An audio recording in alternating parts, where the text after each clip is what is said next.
What's up YouTube, Dale here from Zephyr War Games. Just got back from my locals where I played Monarchs. So I'm going to bring you the deck build that I ran today. We'll go through whys, why nots and why you should. We'll then also look at the other alternative cards that you can add into this deck. So this is basically pretty much made with 3 of the structure decks and a couple of other added. So we'll go through those and I'll tell you where you need to get the others from. So straight into it, Free Erebus, who is the new, one of the new main guys from the structure deck. So basically, when he is tribute summoned, you send 2 spell or trap, Monarch spell or trap cards from your deck to the grave. But they have to do with different names. You then get to shuffle back to the deck either one in your opponent's graveyard, field or hand. So straight away you can clear the board with that. Very nice card. Straight on to, I do apologise if I mess up any of the names. So Aether, the Light Monarch one. This card basically works pretty much the same. So also I should mention that when this card is in the graveyard, so when the Dark One's in the graveyard, you discard 1 Monarch spell or trap card, then target 1 monster in your graveyard with 2400 or more attack and 1000 defense and add it to your hand. And that's during either player's main phase. So the Heavenly Monarch, again, you send 2 spell or trap, Monarch spell or trap cards from your deck to the graveyard, both with different names. You then get to special summon out 1 Monarch card with 2400 or more attack. Again, you'll see why later, where that can be so good. And then in the end phase, I believe, return it to the hand during the end phase. And then during your opponent's main phase, if this card is in your hand, you can banish 1 Monarch spell or trap card in your graveyard. Immediately after this effect resolves, tribute summon this card. This is a quick effect. So they're the 2 big hefty beaters. Now onto the other new cards. Ida, the Heavenly Squire. This card is insane. So you normal summon out this card, and then you get to special summon out another one with 800 attack or 1000 defense. Mostly you're going into Eidos, the Dark, but I do run 1 of the Rock Vessel. So we'll get to those when we get to that. Also with Ida, you banish this card from your graveyard when it's in the graveyard, and then you target 1 Monarch spell or trap card and add it to your hand. So Pantheism, bringing that one back. Eidos, so some people run 2 of this, I run 3. So you normally special summon him out with Ida. He then, if it's normal or special summon, during your main phase this turn you contribute summon 1 monster in addition to your normal summon. So straight away with those 2 on, you've got a 2 monster tribute summon if need be. When he's in the graveyard, you can banish him and then target 1 monster with 800 attack and 1000 defense in your graveyard, except himself, and then special summon it in defense position.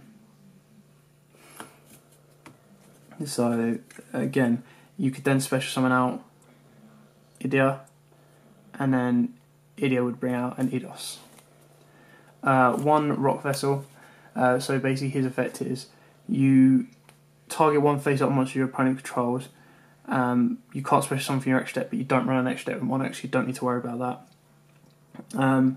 So you special summon this card, and if you do, change the monster to face-down defense position. If this card is tribute summoned, you can target 1 monster with 800 attack and 1000 defense in your graveyard, except himself, and add it to the hand. Pretty standard on that one. Again, some people can cut him. I think he's quite a nice little touch. 1 Caius, the Shadow Monarch. So when this card is tribute summoned, you target 1 card on the field, banish it, and if you do, inflict 1000 points of damage to your opponent if it is a dark monster. So a lot of people are taking him out for the other Caius, the one that's now rocketed in price. But obviously you get this one in the structure deck, so stick with him unless you already have the other Caius. 1 Thessalos. Now this is rocketed in price. No surprise why.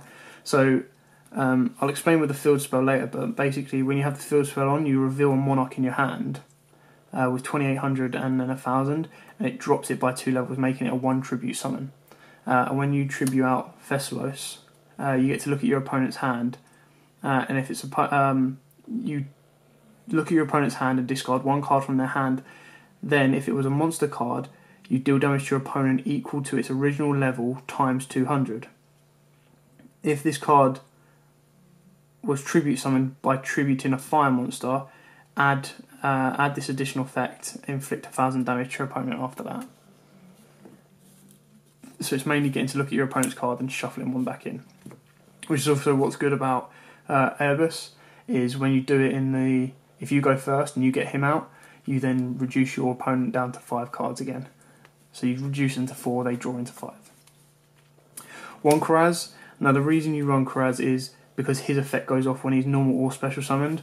So whereas all the other monarchs don't, when you use them with Edfur's effect, his will, and you get to pop 2 cards. But then obviously the owners of those cards get to draw. So if you pop your own, so I mean if you have the trap card in your back row, if you have that one at your back row, pop it, and then you get a draw. And then he can pop himself, because obviously when he activates his effect, he can't attack, and he returns to your hand during the end phase. You can pop himself just to get that extra draw if you need it. But because he works when you special summon him with the Heavenly Monarch, most people are running him on 1. And that's also why the super rare Daub has also gone up in price. Again, not many people like him, but when you bring out the Daub, he banishes 2 from your opponent's graveyard and then mills 2 from your opponent's deck. So again, depending on what deck you're going against, will depend on whether he's a good fit or not. One Vanity's Fiend. I tested today with Majesty's Fiend, but obviously Vanity's Fiend, because you're not special summoning, or you're very rarely special summon, you tribute him out, you can shut the board down. You could also one Majesty's Fiend as well, but I think Vanity's Fiend is a lot better. And then one Effect Veiler. You could run this at 2. I just prefer it at 1. I'm not really that in tune with Effect Veiler. I mean, it's nice, but it's not the best. So that's it for the monsters. Onto the spells. Now, one of the MVPs of the deck, Domain of the True Monarch. This spell card is insane. But what some people didn't notice today, and they didn't realise when they were playing against me, is... So I'll read out the effect. While you have no cards in your extra deck, you don't run an extra deck of Monarch, so that's fine. And you are the only player that controls a tribute summon monster, your opponent cannot special monsters from the extra deck. If you tribute summon monster you control attacks an opponent's monster, it gains 800 attack during damage calculations only. Once per turn, you can reduce the level of one monster with 2800 attack and 1000 defense in your hand by 2 until the end of the turn, even after they are summoned, set, and even if this card leaves the field. So, some people thought, I don't know why, when this is on the field, regardless what I have on the rest I have on my board, they can't access their extra deck, which is incorrect. They can only get locked out of their extra deck if I control a tribute summoned monster. So bear that in mind when you're facing Monarchs. Another great card is the Pathyism of the Monarchs. So you send one Monarch spell or trap card from your hand to the graveyard and then draw 2 cards. You can then banish this card and choose 3, reveal 3 Monarch spell or trap cards from your deck. Your opponent then chooses 1 for you and add it to your hand, and the rest gets shuffled into your deck. So if you want to search out your field spell, or if you want to search out Stormforth, March of the Monarchs, or Tenacity, that's how you do it, best way. Bring us on to 3 Monarch Stormforth. Obviously, again, great card. Tribute your opponent's monster. So if you don't have your field spell in play and you need to get 2 monsters off to get one of these guys out, then again, that's pretty straightforward and simple. You can summon Edea, get out Idios, and then tribute one of your opponent's monsters with Stormforth, bring your monster out, and then keep another one of your monsters there. I only run 2 March of the Monarchs, because when you have this card out and the field spell out, the rest kind of become dead cards. You don't really need them. It's only if your opponent pops, and then with the trap you can recycle your spells if you desperately need to anyway. Tenacity of the Monarchs at 2, so to directly search your cards so your opponent doesn't get to pick, you need to reveal one card and then add it to your hand. Pretty straightforward, so it gets to add a spell or trap card, Monarch spell or trap card. So that just gets you a direct, straight search into any of the Monarch spells you need. Personal Touch, Twin Twister, these can be easily cut. But I mean, if you want to dump one of the lower levels, their graveyard effects is still pretty good to go off.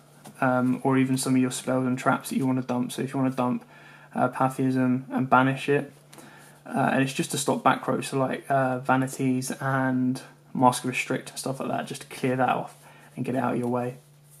The One Roader to search out your Idea, the Warrior, because you desperately want that card in your hand to get the 2 special summons. Again, 1 for 1 just for Idea. And that's it for the spells. So on to the traps. 3 Prime Monarch, great card. So you can banish on your opponent's turn to bring this out in defense, just to give you a bit of a 2400 blocker. When it's on the field, you target 2 Monarch spell or trap cards in your graveyard, shuffle them into there, and then draw a card. So constantly recycling with that one. MVP of the deck for the day was such a lifesaver. Quaking Mirror Force. Now, I pretty much see this now as a staple in many decks to replace all the Mirror Forces that you need. So the only deck this didn't really work against today was DDs, because they just had one of the Contract Fusion one, and they just, because their DDs were face down, they were still able to fusion them over. But apart from that, the amount of times that people were tapped into me, maybe because I had a clear board, and then I turned this on them because they weren't expecting it in a Monarchs deck, it stopped them dead in their tracks. I mean, you Pendulum out 5. If you don't have any cards to tribute, you shut down their board straight away. And then finally, Escalation of Monarchs. This could easily be put up to 2. Haven't tested it enough, but it can get quite cloggy. But you activate this during your opponent's main phase or the battle phase, and then you contribute one of their monsters for one of yours. So, or you tribute someone 1 monster. So if you have 1 monster on the field and they have 1 monster on the field, you tribute both, get one of your level 8s out. Or if you have one of your level 6 out, you just tribute their monster and then you've plussed up. Okay, so that's it for the main deck. There is no extra deck, and you really, really don't want to be running an extra deck with the Monarchs. So we'll go on to some alternative cards that I've seen played in Monarchs, and I also kind of tested out. So Majesty's Fiend, pretty straightforward, shuts down monster card effects, but it also shuts down yours, so a bit of a gamble.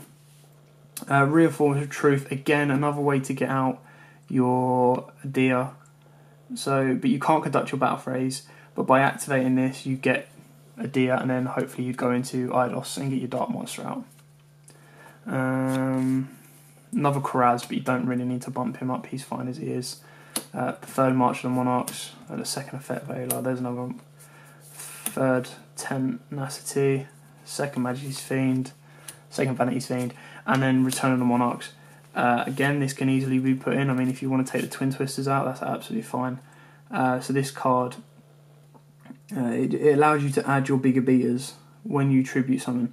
So you can activate one of the blow effects. You either add a 24 attack and 1000 defense, or a 28 attack and 1000 defense. So yeah, again, this card hasn't been tested enough. I feel I'm quite happy with the build I've got. Oh, sorry there, guys. But it's definitely an option. So we're testing out as many different builds as we can possibly get away with at the moment, just to see what works, what doesn't work. So at my locals today, I faced DDs, Fluffles, Fire Fist, Magician Pendulums, and Light Sworn, and the only one I lost to was DDs, and that's because on the first game he shut me out with Vanities, and I just didn't draw any to the big beaters, and then in the second game he sided in Mask of Restrict and shut me out that way. So yeah, let me know what you think about the deck. I think it's quite fun to run. There might be a few consistency issues going on at the moment, but again, that comes with testing, trial and error. So yeah, don't forget to like, comment and subscribe to the Zephyr War page. Let us know what you think about the Monarchs, and of course put up some suggestions in the comments below. We'll bring you loads more deck profiles. And just before we go, a special thanks to our locals Lost Arks in Stevenage. They were great today. You can check out their website in the link in the description below. And it's a nice, relaxed event to go to. So yeah, cheers guys, bye.